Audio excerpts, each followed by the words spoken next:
बच्चों, स्वागत है आपका अपने YouTube चैनल पीएफटी क्लासेस में। मैं एसके यादव आज पुनः आप लोगों के बीच क्लास 10th के मैथ का एक टॉपिक लेके आया।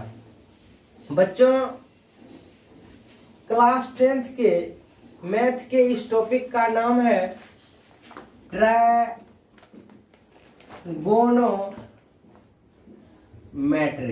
जिसको हम लोग हिंदी में त्रिकोणमिति कहते हैं। बच्चों, बोर्ड के एग्जाम में इस टॉपिक से मिनिमम 15 से 20 मार्क्स का क्वेश्चन पूछा जाता है। कम से कम बोर्ड एग्जाम में आपको इस टॉपिक से, इस चैप्टर से 15 से 20 मार्क्स का क्वेश्चन पूछा जाएगा। तो आप खुद समझ सकते हैं कि यह टॉपिक कुल मिला के 15 चैप्टर 16 चैप्टर मैथ है, उसमें यह टॉपिक हमारे लिए कितना इंपॉर्टेंट है। तो चलो बच्चों, हम शुरुआत करते हैं। बच्चों, ट्रायगोनोमेट्री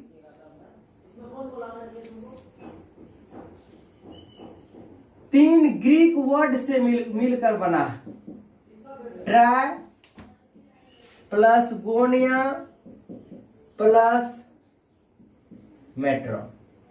यह त्रिकोणमिति तीन ग्रीक वर्ड से मिलकर बना है।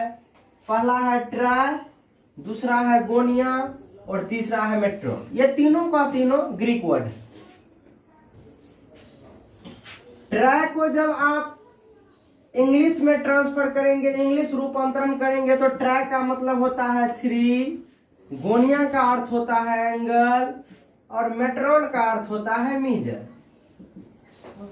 और जब आप इसको हिंदी में रूपांतरित करेंगे तो 3 का मतलब होता है 3, एंगल का मतलब होता है कोण और मीजर का माप होता है MESUR। मीजर का माप होता है, हिंदी होता है माप, यानी मापना।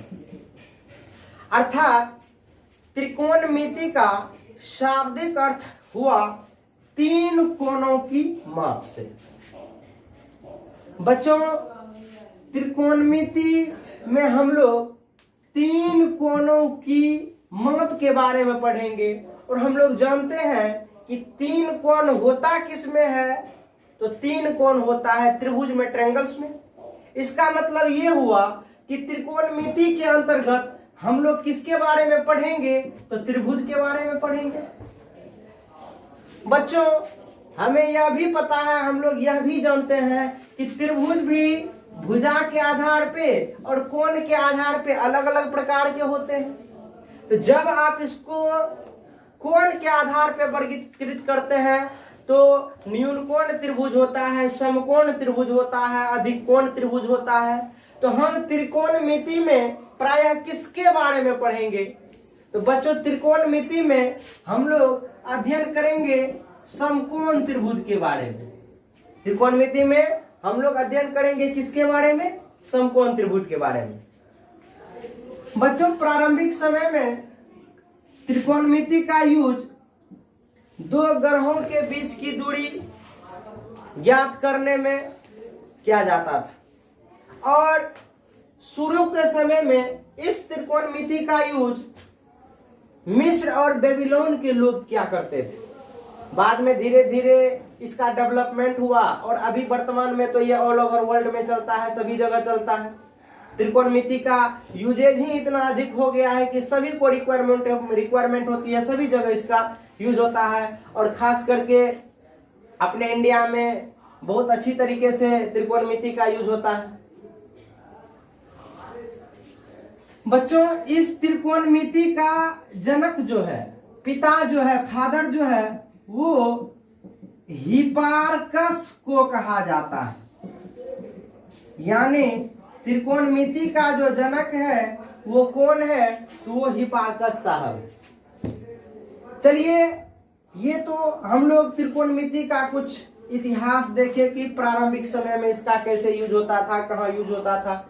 अब हम लोग देखते हैं कि त्रिकोणमिति में हम लोग पढ़ेंगे तो किसके बारे में पढ़ेंगे, तो बच्चों मुझे पता चला कि त्रिकोणमिति में हमें अध्ययन करना है समकोण त्रिभुज के बारे में। तो समकोण त्रिभुज में होता क्या है? तो समकोण त्रिभुज में आपको 3 कोण होता है और 3 भुजा होता है। पता है कोई भी त्रिभुज होगा तो उसमें 3 कोण होंगे और 3 भुजाएं होंगे। तो समकोण त्रिभुज में 3 कोण और 3 भुजा होता है। तो बच्चों हम लोग त्रिकोणमिति में इसी समकोण त्रिभुज के भुजाओं और उसके सापेक्ष जो न्यून कोण होगा उसके बीच के संबंध के बारे में अध्ययन करेंगे। अर्थात त्रिकोणमिति के अंतर्गत किसी समकोण त्रिभुज के कोण, न्यून कोण और उसके सापेक्ष जो भुजा होता है उसके अनुपात के बारे में अध्ययन करेंगे। अर्थात त्रिकोणमिति के बारे में हम ऐसा कह सकते हैं, यह त्रिकोणमिति गणित की वह शाखाएं हैं जिसके अंतर्गत हम लोग किसी समकोण त्रिभुज और उस समकोण त्रिभुज के किसी न्यून कोण के सापेक्ष भुजाओं के अनुपात के बारे में पढ़ते हैं। तो यह त्रिकोणमिति हमारे लिए बहुत ही इंपॉर्टेंट है। आज के क्लास में मैंने आप लोगों को त्रिकोणमिति का कुछ बेसिक जानकारियां दिए। पुनः आगे के क्लास में हम लोग चैप्टर से रिलेटेड बातों को देखेंगे। धन्यवाद।